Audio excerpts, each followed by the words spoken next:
Christine and Katie. Spooky season is upon us, and we have got some picks for you. We're so excited. Whether you prefer, a good scare, or you just want some spooky elements in your read, we've got picks that will fit all those needs. So, as always, settle in, grab a cup of your favorite beverage, and enjoy these recommendations. Read them now or add them to your TBR for the future. And as always, let us know in the comments what you think of these picks, or if you have any titles to add. Trust me, we really want more of this spooky season. So this is that time to flood those comments. We'd love to hear from you. Yes. But as always, we're going to get right to those books. So Katie, why don't you start us off with a new release? Yes. So in the first beginning, which we're calling our new spooky releases, this is The Vampires of El Norte by Isabel Canas.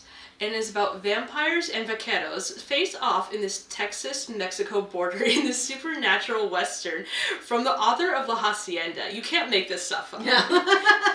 And it's set in 1840s Mexico, and Nana knows a bit of a thing or two about monsters, as her home was constantly threatened by tensions with Anglo settlers from the north. What a life.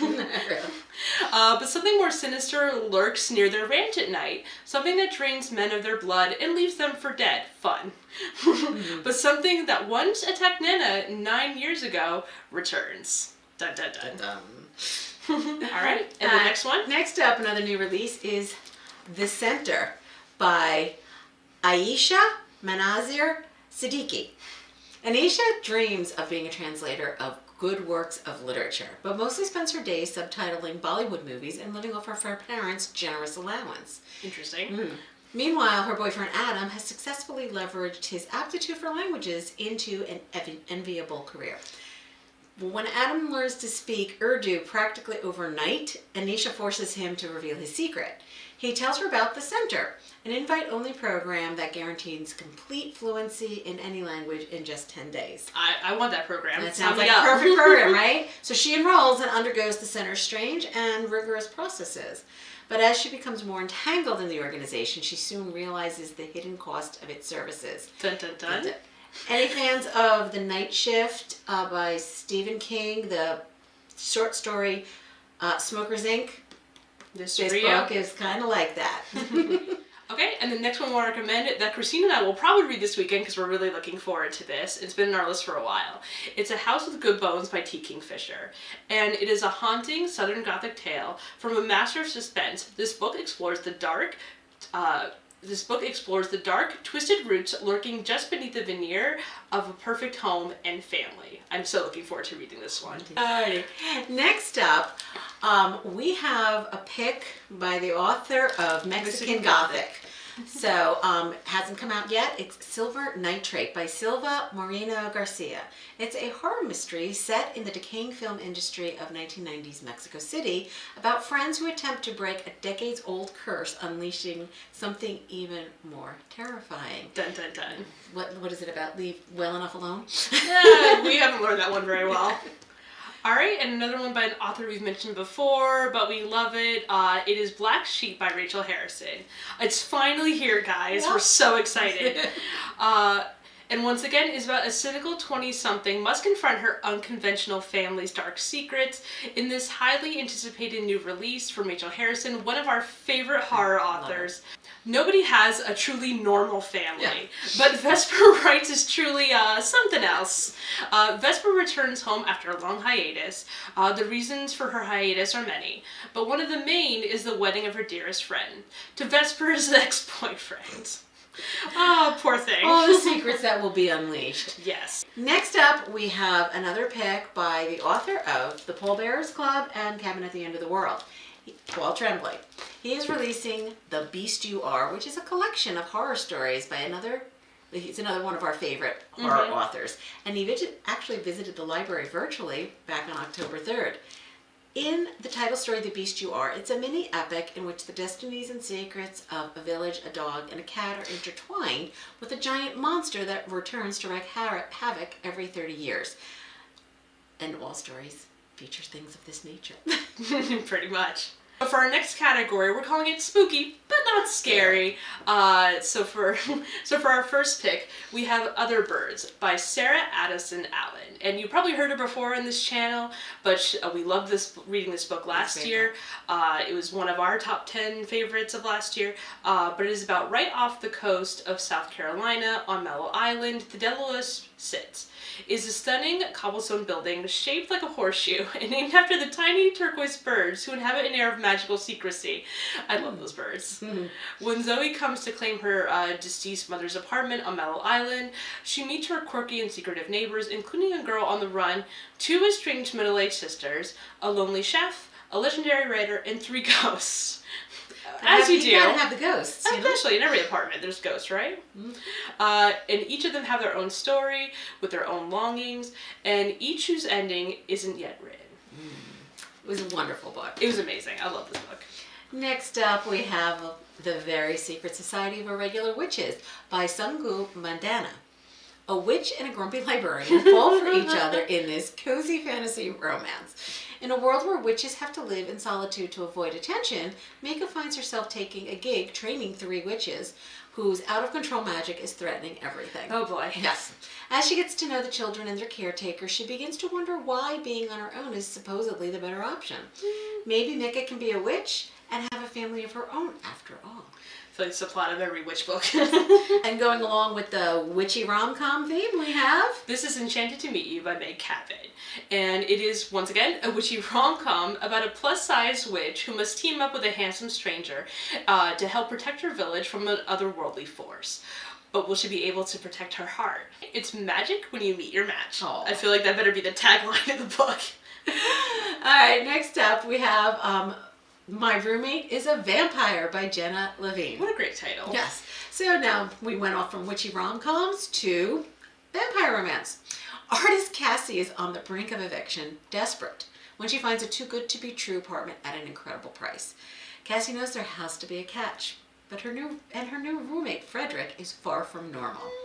He sleeps all day, is out of town, out at night on business, and talks like he walked out of a Regency romance novel. That would get old so fast. And he doesn't look half bad shirtless either. Okay. On those rare occasions when they're both home and awake. But when Cassie finds bags of blood in the fridge, that definitely weren't there earlier, Frederick has to come clean. Uh-oh. Cassie's sexy new roommate is a vampire. Ta-da! And he has a proposition for her. Just a little warning, this one's a little bit on the spicy side of read as well. But it sounds like a lot of fun. It is fun. Now we're going to get into some spooky but scarier. But a bit scarier. And the one we are going to start out with is The Interview with the Vampire by Anne Rice. And for those who don't know, this is a classic in the vampire literature. And it is about, in the late 20th century, a vampire named Louis du Point du Lac tells his life story to a young interviewer in San Francisco. And the self-indulgent 25-year-old Louis owns a plantation in 1791 near New Orleans. Louis loses himself in self-destructive behavior when his brother unfortunately dies, until he's bitten by a vampire named Lestat. And that's how the story pretty much begins.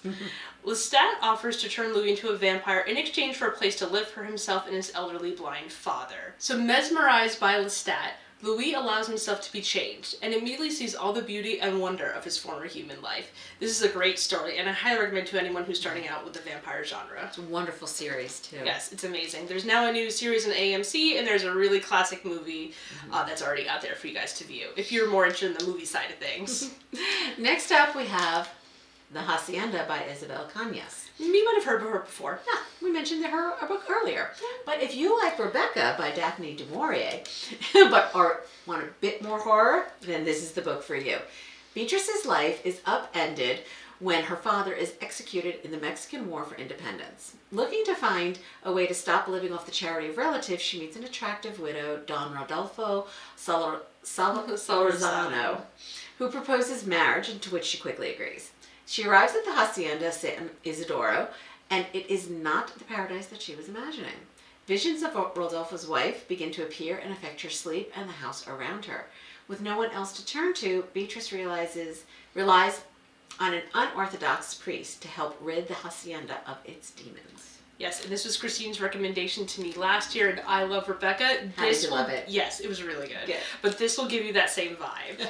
And the next one I want to recommend is a bit of a tough one, but worth it if you can make it through. It's Tender is the Flesh by Augustina Bastarrica. And this award-winning novel is about a dystopian world in which animals have been wiped out by a virus, humans are being harvested for food, and society has been divided into those who eat and those who are eaten. I haven't read it, but I hear it's a wonderful hear it's book. good. It's on my list. And the next one I recommend is one I never knew existed, but we're interested in reading it. And it's called Fever Dream by George R.R. Martin. Who knew he could write horror? So I this certainly is did. a departure from Game of Thrones.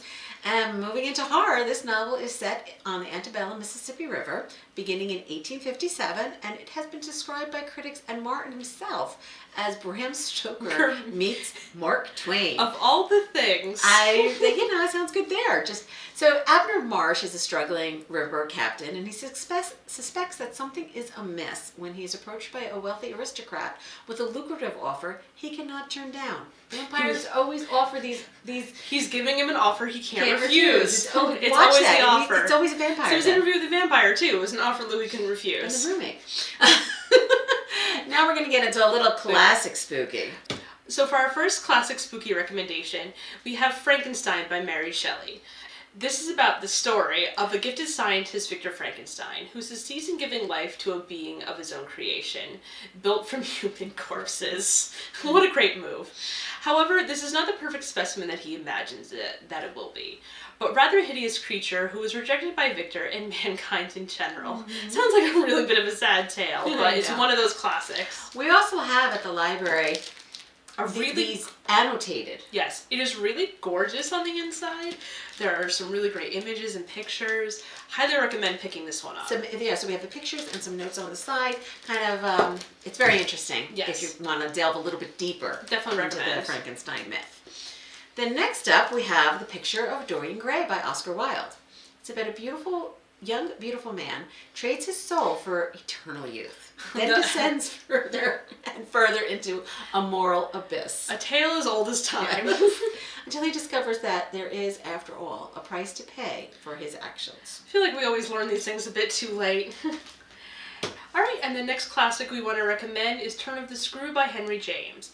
And it's about a young governess arrives at Bly, a country home in Essex, England, to care for Miles and Flora, two precocious and pure children.